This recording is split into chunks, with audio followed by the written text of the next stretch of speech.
The paradigm has shifted. The world is accelerating. The science fiction of yesterday is rapidly becoming the science fiction of right now. How do we withstand the tectonic shifts in the world around us? How does a society thrive when the world economy is undergoing constant disruption? How do we continue to learn when information is moving at the speed of light? There are places that are ahead of the curve, cities building the tools for tomorrow. We want to create innovations that have a real-world impact. One day, Singapore can be self-sustained in food production. You are looking at the development of Singapore 40 years ahead of time. This city could be a model for what's to come. This is the city of the future, Singapore.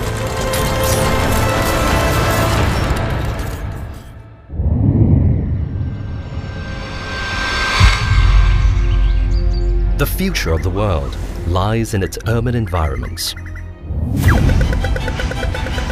More than half the world's population live in cities, and that number is growing. This rapid influx of people creates possibility, but it also creates challenges. How can the cities of today grow and thrive to become the places we want to live in tomorrow? Creating sustainable, manageable human spaces in the world's ever-expanding cities is a challenge facing governments across the globe. And no one understands the complexity of this challenge better than the planners at Singapore's Housing and Development Board, the agency in charge of creating living spaces for about 80% of the resident households in one of the most densely populated cities. I'm an architect by training, and I also have a master's degree in planning. So I'm an architect planner. Since 2010, Dr. Cheong's vision and guidance has helped usher in a new era of smart public housing for the HDB, allowing the city she loves to grow and thrive despite significant challenges. As an island city-state, we're only about half the size of metropolitan London. We have to house 5.7 million people. And we are, of course, very land and resource constrained. So that is the big challenge. But having said that, over the years, we have managed to develop Singapore in a pretty sustainable way, and we are one of the most livable cities in Asia. When Dr. Cheong was a little girl, Singapore was a vastly different city. It had a third of today's population, less than 1% of the current GDP, and little to no infrastructure. In just over 5 decades, though, this tiny city-state has undergone a remarkable transformation. Singapore's HDB has built 1 million flats, creating one of the most successful public housing programs in the world. HDB is now looking to high-tech, innovative solutions to not only provide enough living spaces for Singapore's citizens, but also improved quality of life for decades to come. We have very sophisticated computer models that help the architect planner to improve the environmental quality in the town. So for example, Singapore is in the tropics, so we want to encourage the breezes to come through. Through computer simulation, you can actually position the blocks and the public spaces and the parks in such a way that help you to achieve this.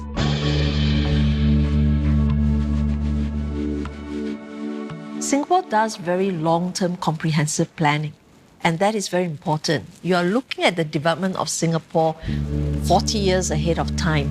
And this is important because it ensures that we have sufficient land safeguarded to meet all our development needs. Singapore is planning decades ahead. such a land-scarce nation, the question is often not what to build, but where to build.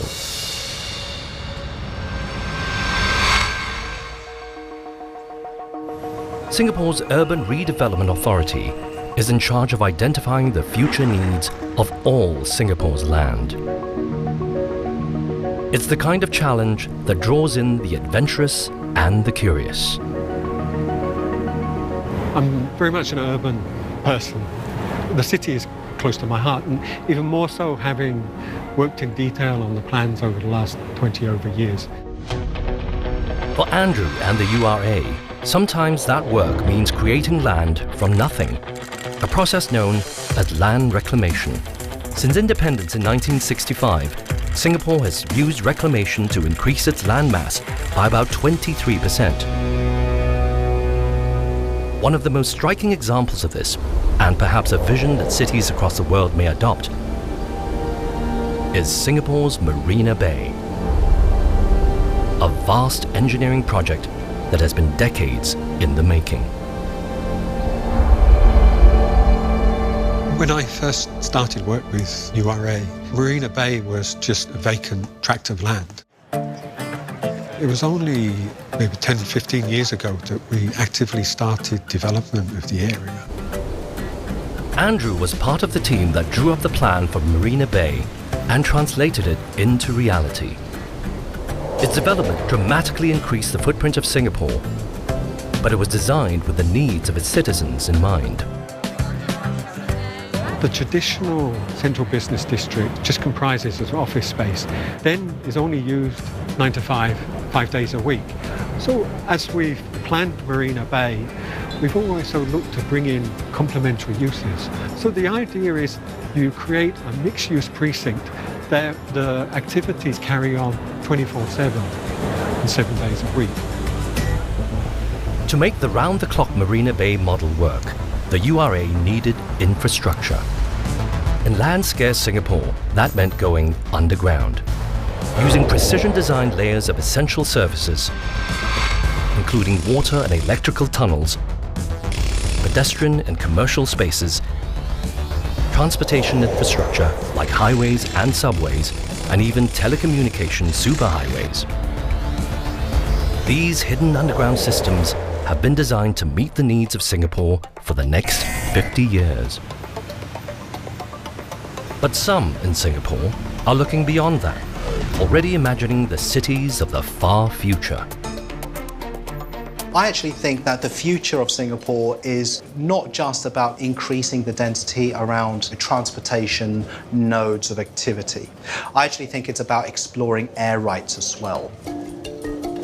Jason Pomeroy has grand visions for his city. The award-winning architect of Singapore's first zero-carbon house, the Bee House, his designs are pushing the boundaries of how Singapore might look more than 50 years from now. Think about creating structures over roads, over motorways, topping up above existing structures. The rooftops today might be sky courts, sky gardens of recreation. If cities expand upwards into the skies, conventional methods of road transportation may no longer be effective. Perhaps the future of urban transportation will play a major part in shaping the way we live. But then all of a sudden you're going to need to think about how to get people up there. You know, if you were to fast forward 50 years from now, we already see drone technology becoming so advanced. Why are we not sticking people into those drones? Again, a bit like Blade Runner. All of a sudden, your sky courts, your sky gardens, even your private terraces to your condo is actually a landing platform for your own personalized drone. Though the idea of us flying to work may be decades away, drone technology is advancing rapidly and could become integral to the evolution of transportation in the cities of tomorrow. In Singapore, the government has thrown its support behind an advanced program to test the limits of drone capabilities in the world's rapidly expanding urban environments. Yeah, we will release the drone. Skyways is Airbus's project that is exploring this urban air delivery domain, or basically cargo delivery with drones project.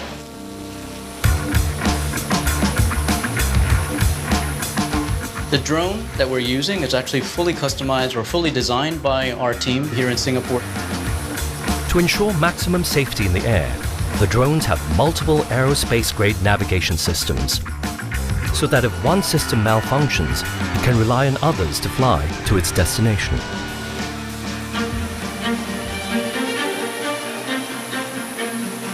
The packages that we can deliver by design today is up to 4 kilograms. What we understand is that 4 kilograms would cover perhaps about 80–85% of all the packages that or parcel deliveries that are done today. Once the package has been delivered to its slot, the mailbox automatically sends a personalized code to the customer, so they can pick up the package 24/7. And just like that, parcel comes back. In Airbus, one of our visions is what we call urban air mobility. So flying taxis, for example. Skyways is about enabling this technology. It's about looking and moving towards a future where we have then a flying transportation means in an urban setting.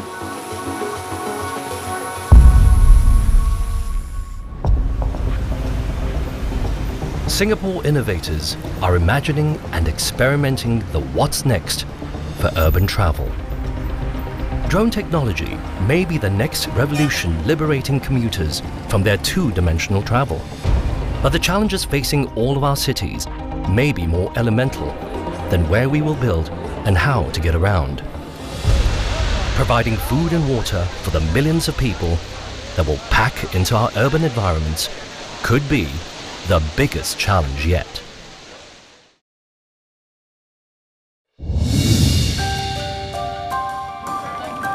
As urban populations rise, the world will face unprecedented challenges. How to house, transport, and most importantly, feed its people.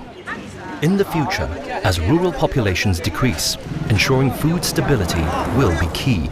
In land-scarce Singapore, it's a challenge that is already being confronted.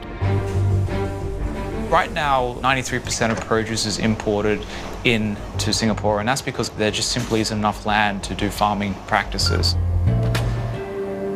Benjamin Swan came to Singapore as an engineer on the Marina Bay Sands project. But having fallen in love with the city, he recognized a challenge and an opportunity to help the nation towards its goal of food sustainability. Ben is developing a new way to grow food, not just in Singapore, but in any urban environment. Sustainair is a controlled environment agriculture farm. We effectively replicate what's happening outside in nature to grow impossible products in impossible places. Singapore is a trailblazer in this technology, having opened the world's first commercial vertical farm in 2012. Now Sustainair, through their patented processes, are able to grow produce indoors, without sunlight and without soil.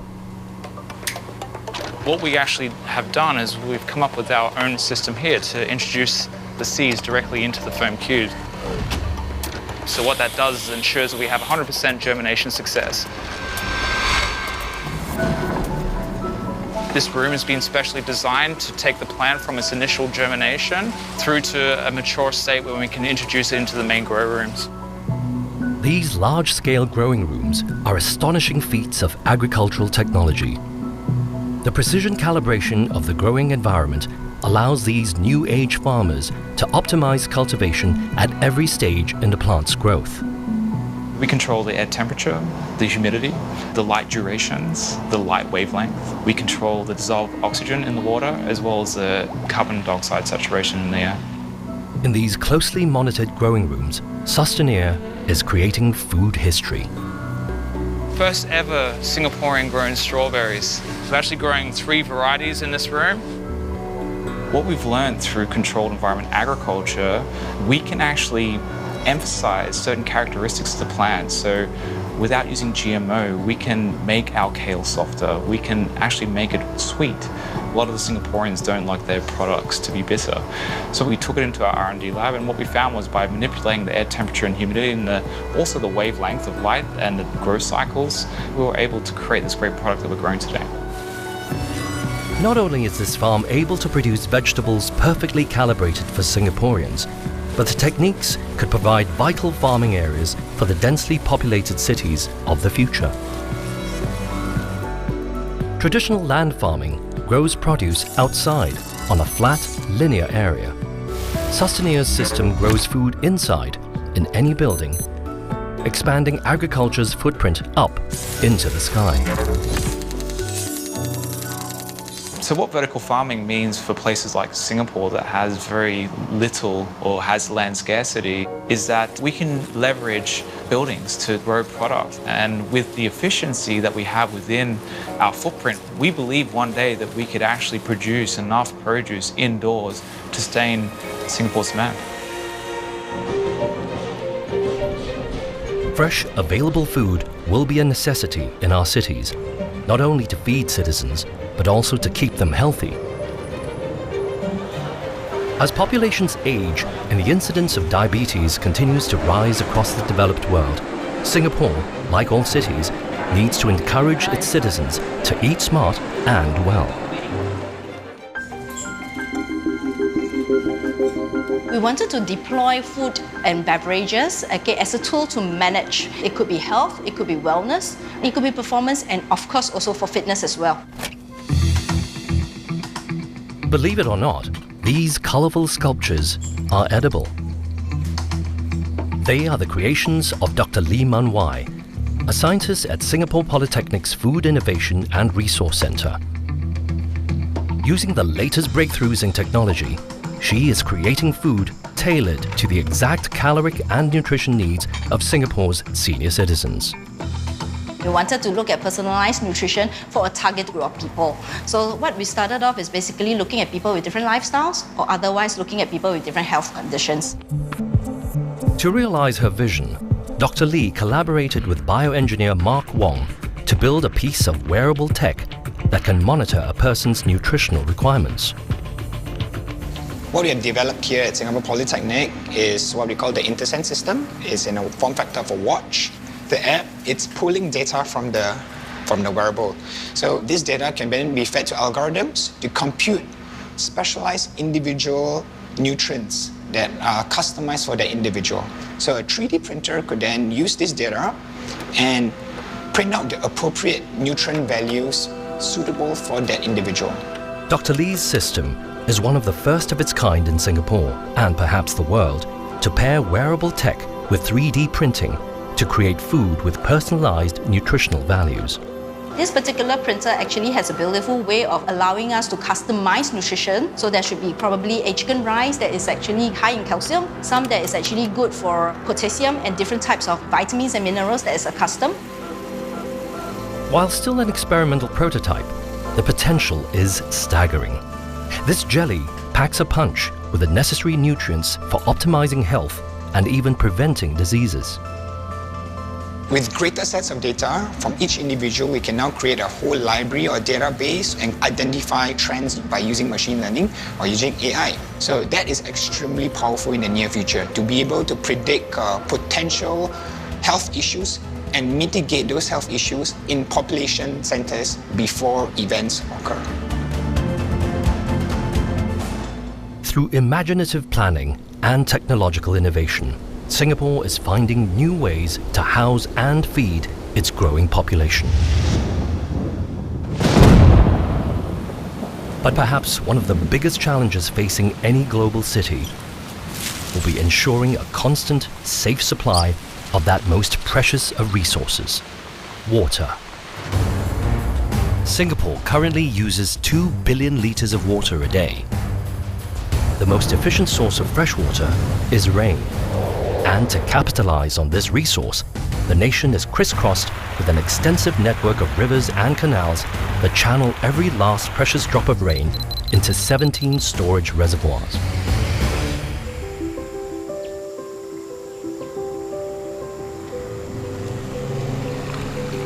About 2/3 of Singapore is a water catchment area. That's about 400 plus square kilometers. So water that falls on a catchment area, it will find its way into our drains and canals, which are linked to one of our reservoirs. Singapore's catchment system is extensive and efficient. But to collect rainwater, you need land, and lots of it. Singapore is a small island, so we are limited in terms of the catchment area that we have. And also now with the changing weather patterns, the water coming from rain, it's a bit unpredictable. So we've moved on to more weather resilient water sources like desalination. As the world warms, every city will need to find fresh solutions to provide their citizens with clean water. In Singapore, the Public Utilities Board is already looking to the future, experimenting with new techniques to push the water potential of the little red dot. Looking ahead, our cities need to overcome a variety of challenges. Rapid urbanization will present problems of growth, housing, and food sustainability. But none may be more crucial than the access to fresh water. Singapore currently imports about half of its daily water requirement. In the next 3 decades, though, the aim is to ensure water sustainability. To do so, planners are looking to a resource the island nation has in abundance: seawater.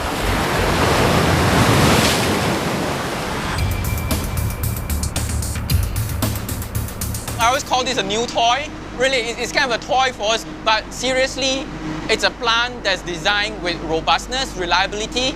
It's fully automated.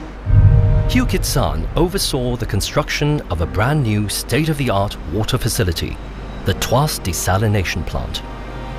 We've been working on this project for the last just over 2 years to get it from a green field and up to the state that you see right behind me, a functional 30 million gallons per day desalination plant.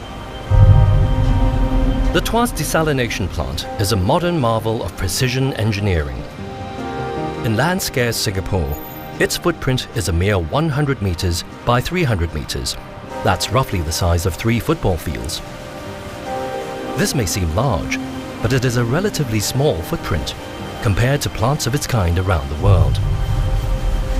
When we did the design and the construction, it was quite a challenge that you got to make sure that they are all stacked and arranged in like a Lego manner, that it all fits nicely into a puzzle and it forms the plant what you see today. Despite its small footprint, the Tuas Desalination Plant houses one of the world's most powerful technologies for producing fresh water from the sea: reverse osmosis filters. That's actually the heart of the plant, where the salt in the seawater gets separated or removed from the water. The white tubes, in there is the reverse osmosis membrane, where filtered water will be pushed through the membrane. This high-tech process is a key part of preparing Singapore for the future. But conventional water desalination is energy-intensive. The electricity you would need to desalinate enough water for just 1 day of Singapore's needs could power a Singaporean household for 1,000 years. To save energy and reduce the cost of water desalination, the PUB is now investing in new research. Evoqua is a company working on the desalination process of tomorrow. We are demonstrating our next ED technology for seawater desalination. Electrodialysis uses electricity to remove salt from seawater. Pairs of electrodes are placed in a stream of salt water, with 1 positive electrode and 1 negative. The positively charged sodium ions are attracted to the negative electrode, and the negatively charged chlorine ions are attracted to the positive electrode. This concentrates the salt around the electrodes. The process is repeated until the water is salt-free. Right now we are building a demonstration plant with a capacity of 3,800 meter cube per day. We have plans to further scale up this technology with a capacity of 100,000 meter cube per day. Singapore's innovations in housing, food and water are giving us a glimpse of how a forward-thinking city might solve some of the challenges it faces. But these solutions will come at a price. fast, secure and thriving economies will be essential for facing an uncertain future. And perhaps no nation understands this better than Singapore. The financial sector is a very, very critical sector for Singapore. Almost 12% of our GDP comes from this sector. So you understand how critical for us to ensure that this sector is a vibrant sector, it is competitive, it attracts the best possible ideas. As the Chief FinTech Officer of the Monetary Authority of Singapore, Sopnandu Mahanti needs to ensure that the nation sets a world standard for the financial sector. This boils down to one thing: technology innovation. Most of the services in financial sector are going to be powered by technology. In 2016, Singapore announced Project Ubin, a new fintech experiment using blockchain technology. Traditionally, banks keep a record of all transactions on their own centralized ledger, which is susceptible to manipulation by hackers. But Project Ubin keeps all records on a blockchain. This means that identical copies of the ledger are kept on a distributed network of computers around the world. These computers check in with each other to ensure that their copy of the ledger is correct.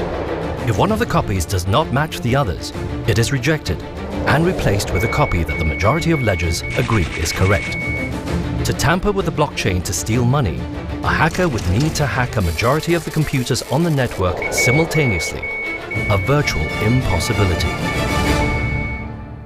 The real killer use case is cross-border transfer. Today it takes 2 to 3 days to move money between two countries, the whole overseas transfer. So if we can apply a technology like blockchain, it may give us that opportunity to reduce the time to do cross-border transfer and may also reduce the expensive way we move money from a country to B country. Singapore has long been known as a financial hub, home to major banks from around the world. With Project Ubin, Singapore has ensured that it will stay ahead of the pack when it comes to fintech.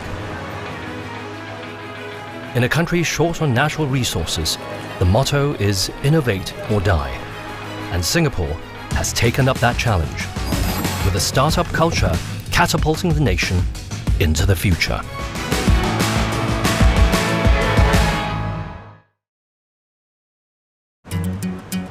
Ideas are one of the intangible resources that power cities. Singapore has capitalized on the nation's creative DNA to support and usher in a new wave of innovative companies. One of the biggest startup hubs is ST Engineering's tech incubator, InnoSparks. We are focused on solving some of the urban challenges, particularly solutions in smart cities as well as health tech. Medical technology is a $350 billion global industry, one that thrives on the latest ideas. Start alignment. Like Alan Goh's revolutionary automated needle targeting system. With End system, we are able to automate the entire needle alignment process, making it very stress-free for the doctors. They can align the needle to the target at a fraction of the time. It is more accurate. More than just a surgical assistant, Alan's robot can actually help train the next generation of surgeons. Typically, for surgeons to be expert in terms of puncture, he has to puncture more than 150 times. But with such a device, which is smart, automated, junior surgeons probably just require about 40 to 50 puncture, and they could be an expert in the field of puncture. InnoSparks has also been key in developing life-saving technologies to solve global health problems. My name is Jerome. I'm the head of engineering at InnoSparks, and I'm also the lead engineer for AirPlus Smart Mask. So we actually started the project development in 2013 when Singapore was hit with severe haze. During the 2013 Southeast Asian haze crisis, large-scale wildfires blanketed the region in impenetrable smog, shattering all records and pollution indexes. Stores sold out of high-quality air filtration masks. Worse yet, parents were dismayed to learn that all masks on the market were built for adults. We actually went to do a 3D facial scanning of more than 850 children and adults. And then using an algorithm that we developed in-house proprietarily, we came up with 3 sizes of masks that fits children, adults to the elderly. Using thermal imaging, the benefits of these masks leap into focus. We can see that actually the mask itself stays pretty much purple. This is a quick way to show that the ventilator is actually effective in venting heat from the mask.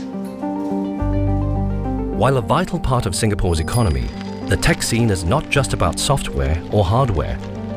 At its core, it is about hardware, providing for its citizens. We want to create innovations that have a real-world impact. So we take a very user-centered approach. Singapore's digital economy is providing real, tangible benefits to people, and some of its brightest inventors are focusing on the far future. Local startup TransferFi has developed a technology that could change the way we think about electricity. Wireless power transfer is inherently being able to transfer power wirelessly. We're using radio frequency to be able to transfer power. In terms of the construct, behind it is electromagnetic waves, essentially power within a waveform. The custom-built transmitter converts electrical current into electromagnetic waves. Using a complex algorithm, this wave is modulated and focused into a tight beam, transmitted to an array of antennas using radio frequency. The receiver harvests the radio frequency waves and converts them to direct current, which is able to power electrical devices. The system is ready now, so the signal is now generating. I think now we are ready to switch on the power amplifier.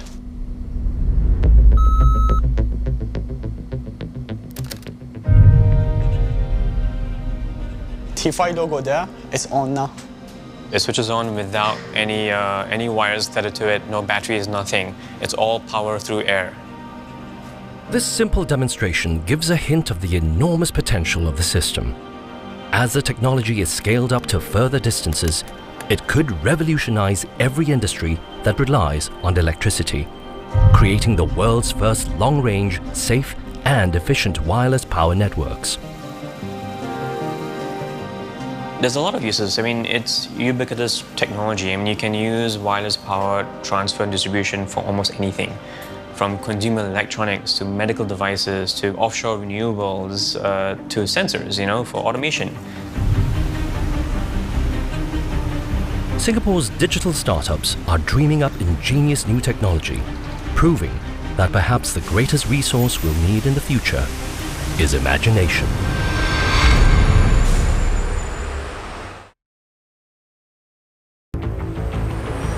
In tomorrow's super-connected smart cities, every aspect of our lives could be affected by the constantly changing world of digital technology.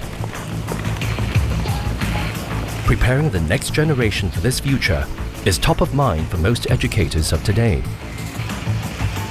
In Singapore, that preparation starts early. Using tech tools to teach children the building blocks of a digital mindset, including the most basic skill needed for coding, sequential learning.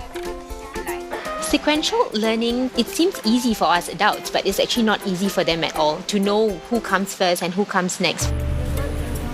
All right, children, we're going to go over there, and then we're going to find your dry leaves, and then we're going to put them in your basket. Okay, let's go. I feel that there's a lot of skills that they can gain from having the tech toys as well. They are learning problem-solving skills, communication skills, language skills as well, and also they learn how to problem-solve sequential as well. 1, 2, 3, 4. You need to press 4 steps. Good job. The Playmaker program, there are 3 tech toys. The B-board is something that is very friendly and very easy to operate because there's only a few buttons for the children to use. So for example, we have the forward, backward, turn left and turn right button. Try to show us how you go. Kibo, I would say it's a little bit high-end order thinking, whereby children will have to sequence the block first, put it in order, and they have to scan the barcode. So for Kibo, it won't function if they don't start with the begin block and end it with the end block. So during that time, children actually get to do a trial and error to see whether it works or not. Miss, we need more pens. These tech toys introduce children to advanced learning concepts. In doing so, they are arming future generations of Singaporeans with the skills necessary for computer programming and literacy, without exposing them to too much screen time. This dynamic new approach to education is of critical importance for parents, helping to prepare their children for the workplaces of the future. So where do you want to go to now? I've got 3 boys. They are 12, 11, and youngest is 4. Since I'm in the finance line, the current way to go is the fintech. The concern for how my kids are going to cope with the new change in their career force has always been there. Definitely, I feel these tools will actually help children to prepare in the workforce in the future, because we are actually building the foundation. For example, the foundation of language, the foundation of problem solving, the foundation of communicating with people. Tech literacy is not just a challenge for newer generations. As populations around the world age, the need to become digitally literate cuts across all age brackets.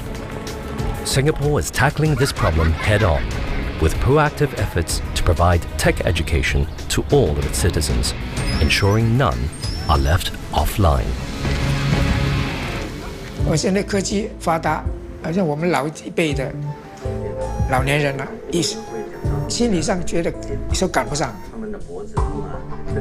3年前我孩子给我这个智能手机，我基本上不会用，就是打电话而已。 Mr. Tan's journey to digital fluency came at a clinic held by Singapore's Info Communications Media Development Authority. 能够从这个 WhatsApp 的简讯可以转到这个国外啊，或者是这个微信里面，用微信也可以转回这个 WhatsApp 这里。我也可以打电话去国外跟朋友聊天。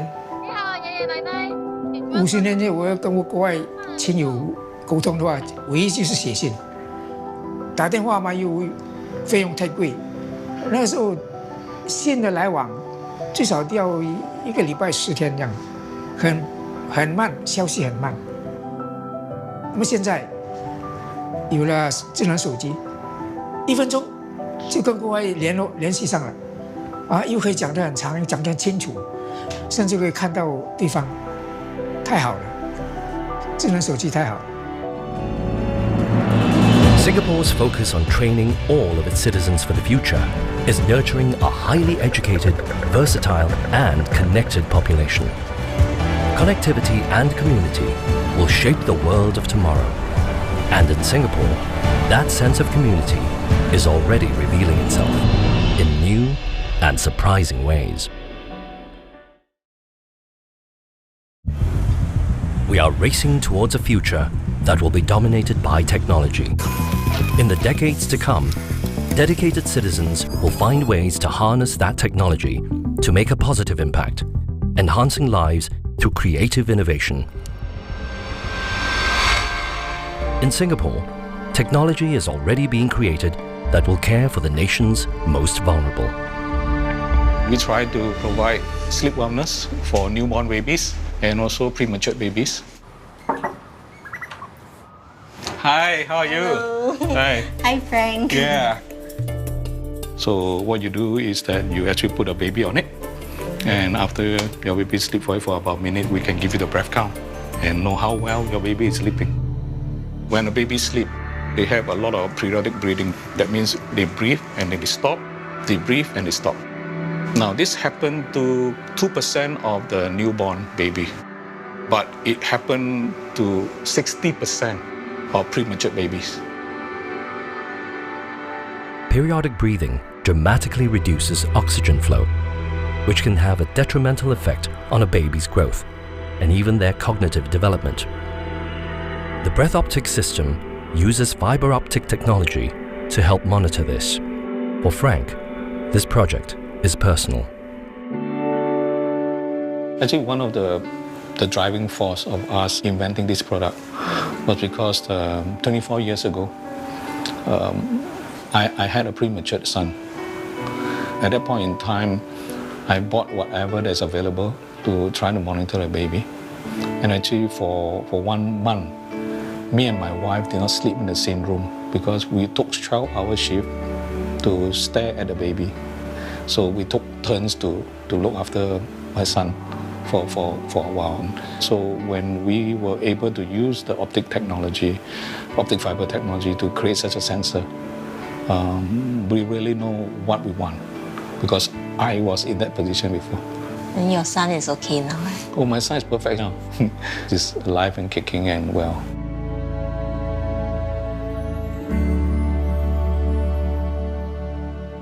The spirit of using technological ingenuity to improve lives has been built into the city itself, with green corridors and protected parkland keeping Singapore from becoming a concrete jungle. In its efforts to conserve and protect its status as a city in a garden, NParks is employing the power of technology. So one of the tools that we use is called the SG Bio Atlas app. It's a free citizen science-based app where everybody can download and you could record wildlife sightings that you see in Singapore. It could be at your park, it could be in the forest in Singapore. And using this data, we can develop some conservation or management strategies where we could conserve certain habitats or protect certain green spaces. The app is empowering Singapore's citizens to play a meaningful role in the conservation and protection of the city's incredible biodiversity.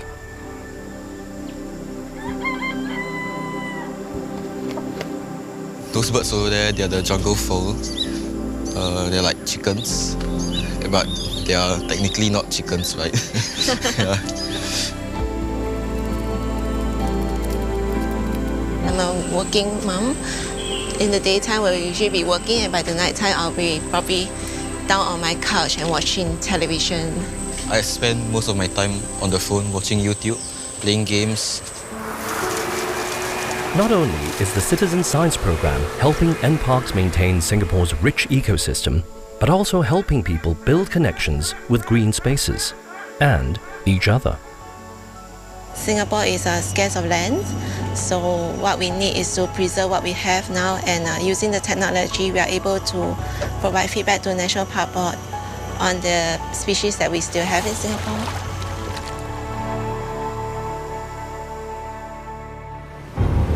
As the modern world rapidly marches towards urbanization, our future cities will face unprecedented pressures. Innovation and technological advancements will help bring profound change to how we live, how we work, and how we learn. In Singapore, that change is already underway. It feels like we are part of building and creating a Singapore that is vibrant, safe, and also sustainable for the people now and also for the future. If we can do it here in Singapore, we can literally do it anywhere in the world. And we are excited almost on an everyday basis. We are motivated by the fact that we actually can make a difference. I heard from one Nobel Prize winner, only a prepared mind can see opportunity. And we are using this opportunity by getting ourselves prepared.